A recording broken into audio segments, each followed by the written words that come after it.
안녕하세요. 포토샵 켜고 바로 그리자 2강, 브러쉬를 사용해보고 여러가지 설정에 대한 이해, 그리고 효과 브러쉬의 추천에 관한 영상입니다. 포토샵을 사용하다가 브러쉬 설정 창을 딱 열었을 때 전부 한글로 되어는 있지만 이게 무슨 소리인지 하나도 모를 때가 많아요.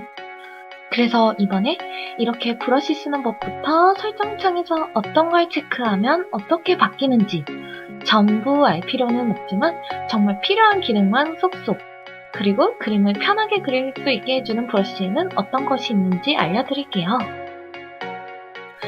브러쉬 도구란 여러가지 형태의 브러쉬로 선 등을 그려놓을 수 있는 툴입니다. 포토샵으로 그림을 그릴 때 사용하는 가장 중요한 툴 중 하나입니다. 그럼 브러쉬 도구를 선택해볼까요?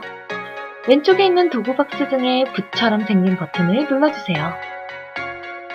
도구창이 보이지 않을 때는 창에서 도구 버튼을 눌러주시면 됩니다. 이렇게 해도 안 되신다면 작업 영역을 누른 후에 페인팅 재설정이라는 것을 해주시면 포토샵의 맨 처음 설정으로 들어갈 수 있어요. 이렇게 브러쉬를 골라주시면 바로 작업을 시작할 수 있습니다. 지금 고른 이런 브러쉬로는 이렇게 브러쉬가 그어지네요.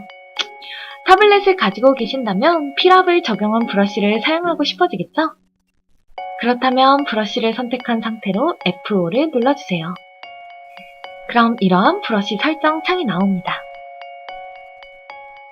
가장 첫 번째 모양에서 크기 지터에서 조절해 있는 버튼을 눌러주세요. 끔으로 되어 있는 것을 펜 압력으로 바꿔주시면 이제 힘을 주는 부분은 두껍게, 힘을 약하게 주시면 얇게 브러쉬가 나오게 됩니다. 다음으로 전송을 체크해 주시면 필압에 따라 투명도도 조절할 수 있어요. 세게 누르면 진하게, 힘을 살살 주시면 흐리게 브러쉬가 나오게 됩니다. 다음으론 분산입니다. 분산이라고 하면 감이 좀 안 오지만 브러쉬의 모양과 모양 사이를 얼마나 분산해 주겠냐, 얼마나 흩뜨려 주겠다는 이야기예요. 분산을 체크해 주신 뒤 분산의 정도를 높여주면 이렇게 브러쉬가 서로 퍼져버리게 됩니다. 야경이나 따뜻한 분위기의 보케를 그리고 싶으실 때 사용하면 정말 유용하죠. 이렇게 대략적으로 알아본 기능 중에서 제일 중요한 부분, 브러쉬의 크기 조절은 어떻게 할까요? 맨 위에 브러쉬 모양에서 크기 탭을 올려주시면 브러쉬의 크기가 증가합니다. 항상 이 탭을 눌러서 이렇게 크기 탭을 조정해주기는 힘들기 때문에 단축키로 사용하는 것이 훨씬 편해요. 처음 기본 설정으로는 브러쉬 크기를 작게 만드는 키가 꺽쇠의 앞에 쪽, 그 다음에 크게 만드는 키는 꺽쇠의 마무리 키입니다. 그리고 경도라는 부분을 올려주시면 브러쉬의 가장자리가 부드럽게 펴지게 만들 수도 있습니다. 정도를 조정해주시면 에어브러쉬보다는 딱딱하지만 기본 브러쉬보다는 부드러운 미묘한 브러쉬의 터치감도 마음대로 설정해줄 수 있습니다. 다음으로는 간격입니다. 간격 수치를 낮춰주시면 브러쉬와 브러쉬 사이의 간격을 조절해주실 수 있어요. 8% 정도로 낮춰주시면 굴곡 없이 부드럽게 브러쉬를 사용하실 수 있습니다. 이제는 추가로 조금 더 심화된 옵션도 알아볼까요? 이번에 알아볼 옵션은 젖은 가장자리 옵션이에요. 브러쉬의 약간 외곽선을 진하게 잡아주는 옵션인데 브러쉬의 외곽에 잡히는 이 포인트 덕분에 좀 더 깔끔하고 터치도 조금 더 강조되어 보이는 그림을 그리실 수 있어요.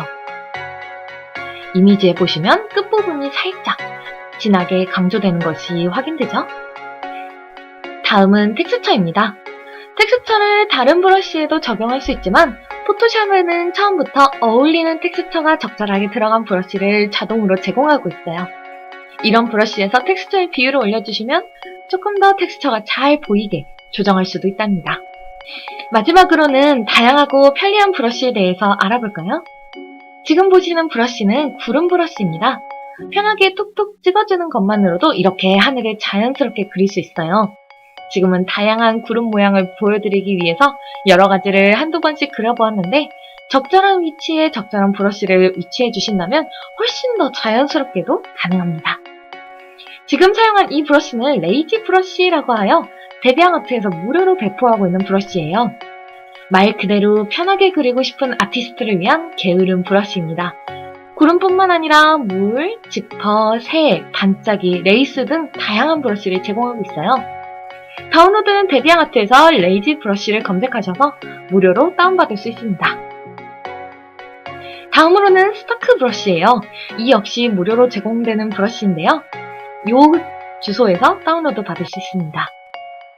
캐릭터의 배경이나 불꽃 이펙트를 그릴 때 완전 편리하겠죠? 다음은 사진 등에서 많이 보이는 무드 브러쉬예요. 빛의 흐름이나 색을 자연스럽게 보정하고 싶을 때 사진 전체에 발라준 다음 옵션을 오버레이 등으로 바꾸어주면 너무너무 색감을 자연스럽게 보정할 수 있어요. 그림뿐만 아니라 사진, 여러가지 이미지를 정말 빛을 극대화시킨 것처럼 자연스럽게 보정해줄 수 있어요. 이 브러쉬 역시 아까와 같은 사이트에서 무료로 배포 중입니다. 아까부터 언급하고 있는 이 주소, 이 사이트에서 드로잉용 연필 브러쉬도 확인하실 수 있어요. 마치 종이에 직접 그리는 듯한 느낌을 주는 다양한 브러쉬로 구성되어 있고 진한 목탄, 샤프 펜슬, 크레용 등으로 느낌이 다양하게 구성되어 있어요. 10개 정도의 드로잉 브러쉬를 제공하고 있습니다. 이렇게 다양한 브러쉬를 알아보았는데 어떠셨나요? 포토샵이나 클립 스튜디오는 정말 다양한 브러쉬들을 제공하기 때문에 여러 브러쉬를 사용하면 주로 수작업에서 나오는 크레용이나 마카 등 여러 드로잉 도구를 실제로 구비하지 않더라도 진짜 같은 느낌을 내면서 채색할 수도 있고 또한 편하게 그림을 완성시킬 수도 있어요. 다음 시간에는 CG 드로잉의 중요한 포인트인 레이어에 대해서 한번 알아보도록 해요. 그럼 다음 시간에 또 봐요.